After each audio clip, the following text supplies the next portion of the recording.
Chapter 10, Developing Your Financial IQ, Some Practical Applications. This book has been about developing your financial intelligences and raising your financial IQ. As I wrote earlier, you need to have the integrity of all 5 financial intelligences to become rich and successful. I know this is easier said than done. Developing your 5 intelligences is a lifelong process, one that cannot be accomplished in a day or even a year. I am continually working on developing my intelligences. And I encourage you to do so as well. This chapter provides some practical ways to hone your financial IQ. Many financial advisors recommend investing for the long term. Most of them really mean for you to turn your money over to them so they can collect commissions for the long term. The problem with this advice is that you do not learn much, if anything at all. At the end of the long term, you are not necessarily financially smarter, and you have not developed your financial IQ. On top of that, most long-term investors invest in high-risk investments that offer low returns and very little control. Instead of blindly following your financial advisor's advice, you may want to consider investing in long-term transitional environments that strengthen all 3 brains and provide opportunities to strengthen your financial IQ. You should look for transitional environments that will develop all 3 of your brains and your genius in a practical way. Some examples of transitional environments are: 1. School. School is a transitional environment for most people. Taking classes is a great way to improve left and right brain functions. The problem with traditional schools is that they are not environments for developing the subconscious brain, the most powerful of the 3 brains. Most traditional schools magnify the mirror neurons of the fear of failing and the fear of making mistakes. 2. Church. I have noticed that there are 2 kinds of churches. Churches that teach the love of God and churches that teach the fear of God. I do not know how effective fearing God can be, yet I think church is a great place to find spiritual strength, which strengthens the subconscious brain. Hopefully, with greater spiritual strength, a person will be better able to be more ethical, moral, and generous. 3. The military. The Marine Corps was a great environment for me to develop all 3 brains.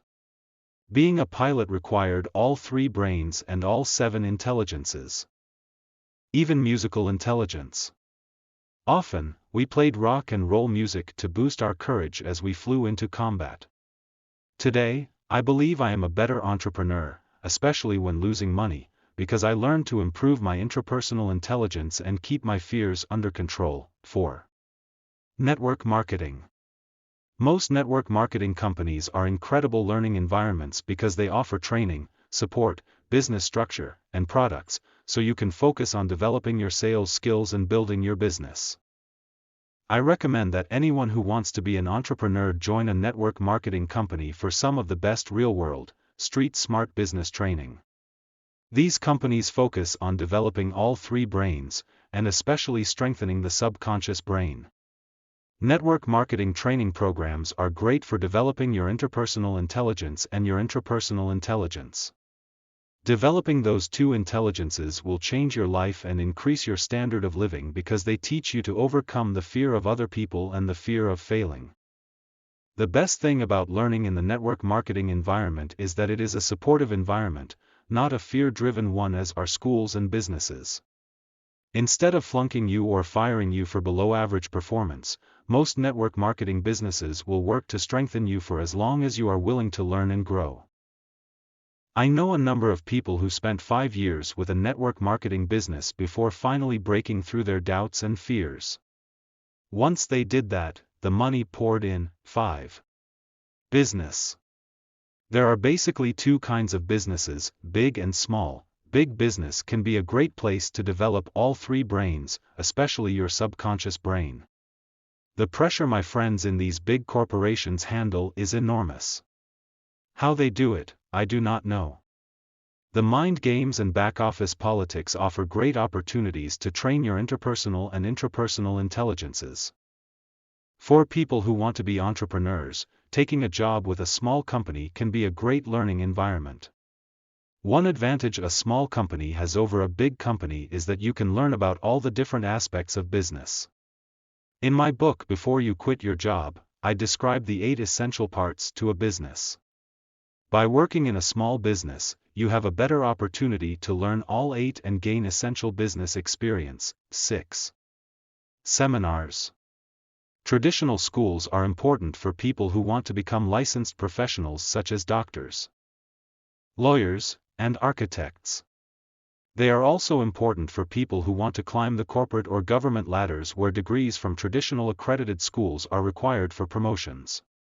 Seminars, however, are great for people who want to be entrepreneurs or investors. Today there are seminars and conventions for every subject on earth. All you have to do is find the one that piques your interest. The Rich Dad Company has excellent seminars for people who want to become real estate professionals or learn to trade stocks. I am very proud of these programs because they are taught by instructors who practice what they teach. The more advanced courses are hands-on and learning is step by step. For example, you will go into neighborhoods and make real offers with real money.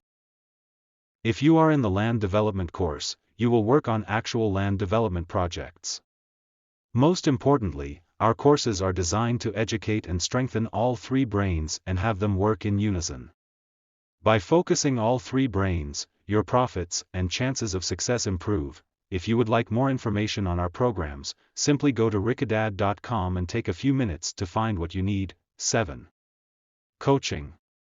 Donald Trump and I were fortunate to have rich dads who were our coaches. For anyone who has ever played a team sport, you know how important a coach can be for a team success. The Rich Dad Company also has a coaching division. It is staffed by professional coaches, who are not only great coaches but also practice what they coach. Rich Dad Coaching is for people who want one-on-one attention. If you would like more information on our coaching program, please go to rickadad.com. As with all Rich Dad programs, a strong emphasis is put on educating all 3 brains. Now, if you are saying to yourself, how can I afford a coach? I don't have any money, or why do I need a coach? I'm perfect already. Think about this. When someone says, I can't afford it, or I don't need help, when he or she really does, it is the subconscious mind talking. This is exactly why the person needs a coach. A coach is essential for anyone who is ready to transition from point A to point B, from one environment to the next. If not for my rich dads coaching me for nearly 30 years, I would not be where I am today. Even today, I continue to have a number of coaches because I still have a subconscious mind that is not totally in alignment with my spirit. 8. Cash flow clubs. Today, there are thousands of cash flow clubs all over the world.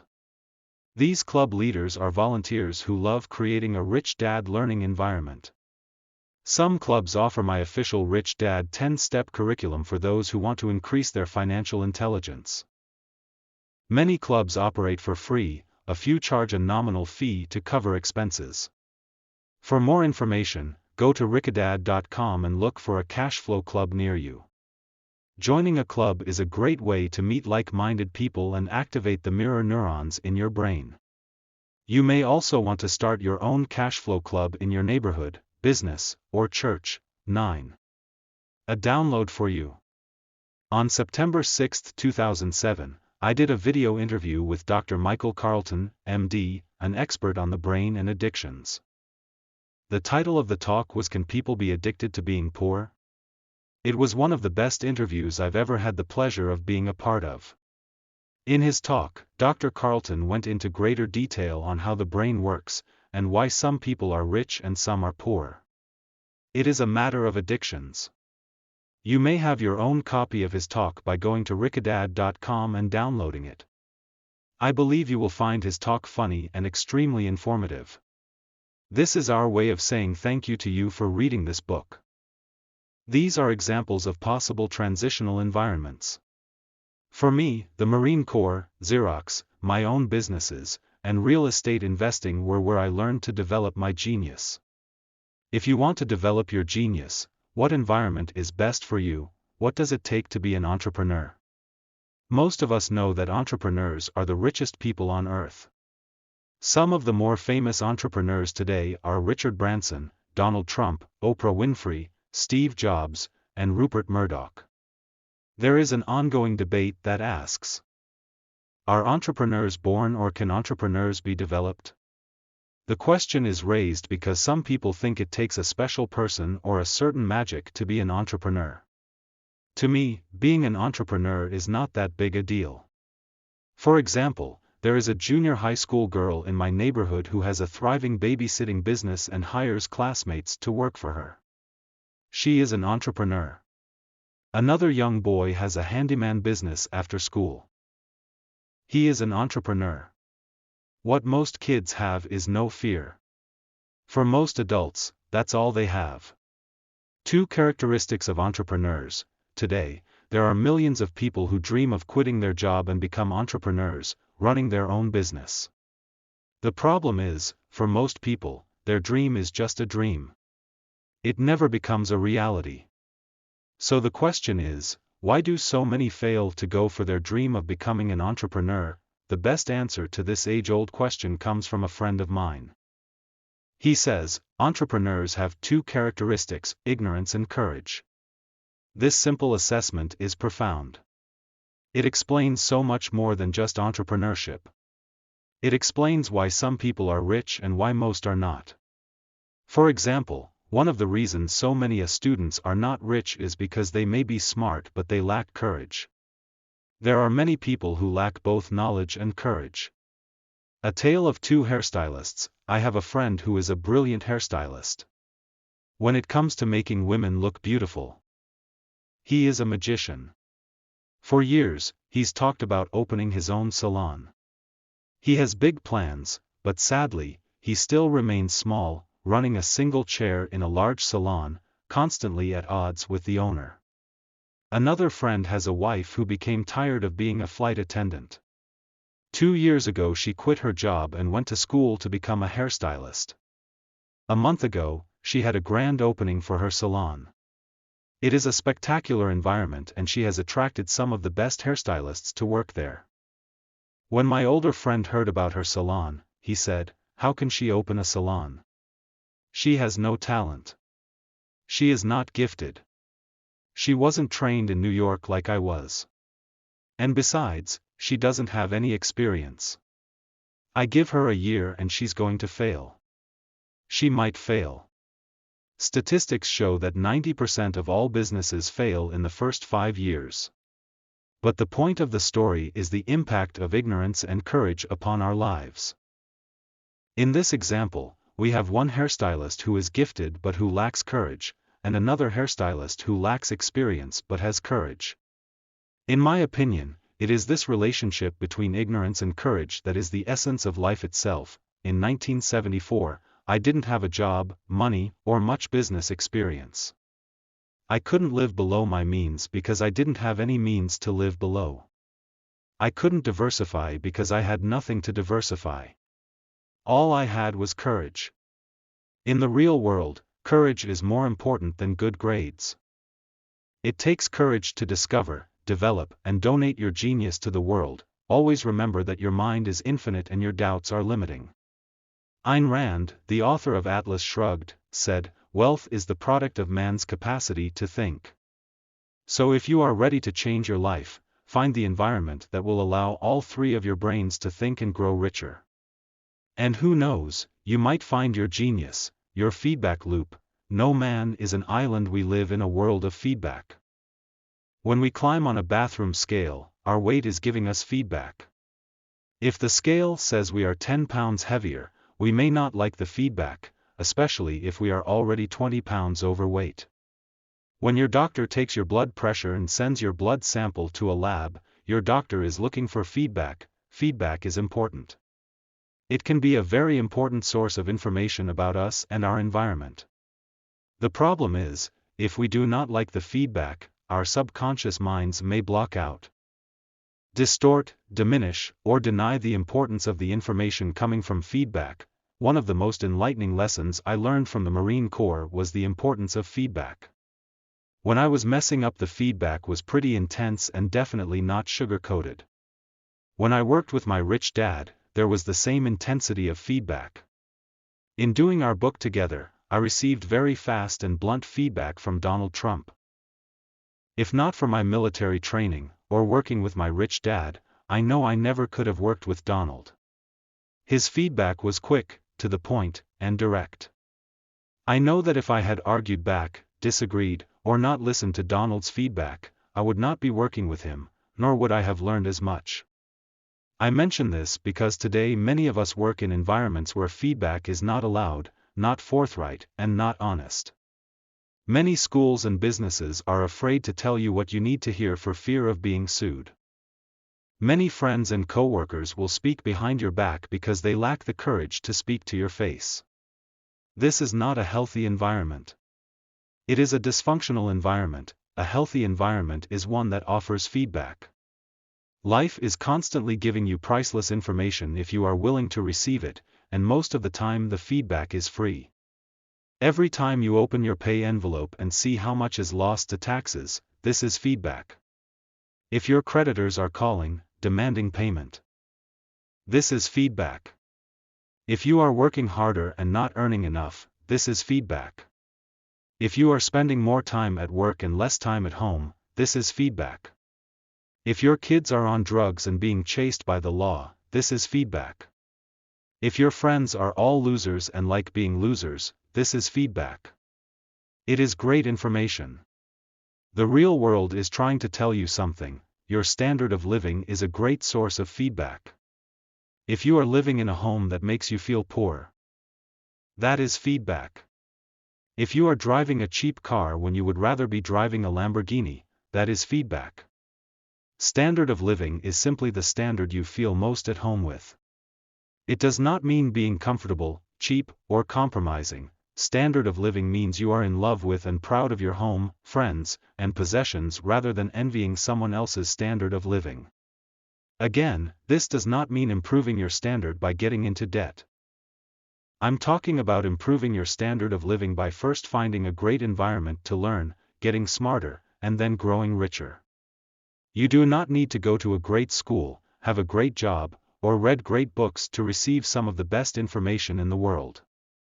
All you have to do is look at the world around you and listen to the feedback. There are 3 important things to know about feedback. 1. Have the courage to be open to feedback. If you want to improve, seek more feedback. This is why coaches and mentors are important to successful people.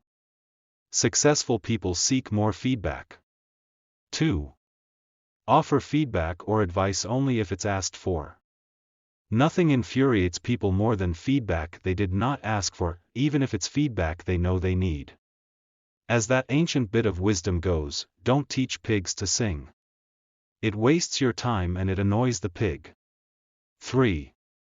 Con men will tell you what you want to hear rather than tell you what you need to hear. Con men prey on the mentally uninformed and emotionally weak. They will tune into where you are weak, and then they will craft a marketing message that matches that weakness. In the world of money, con men have gotten the masses to believe that diversification and living below your means is smart, even though the smartest investors such as Warren Buffett do not diversify and do not recommend living below your means. Buffett lives at his standard of living, which is very different than Donald Trump's standard of living. Warren Buffett lives in Omaha, Nebraska, and Donald Trump lives in New York City. The point is, both men have the means to live anywhere in the world and at any standard of living they want to live at. They are happy where they are. More important questions are you living where you want to live and at the standard of living you want to live at? Are you diversifying and living below your means so that con men can live above their means? Are you associating with friends and people you want to be associated with? If you want to become healthier, smarter, richer, and happier, pay closer attention to your own feedback. It is offering you the most important information in the world. Regardless of whether you like your feedback or not, if you have the courage to listen to it and learn from it, you will succeed. Thank you for reading this book.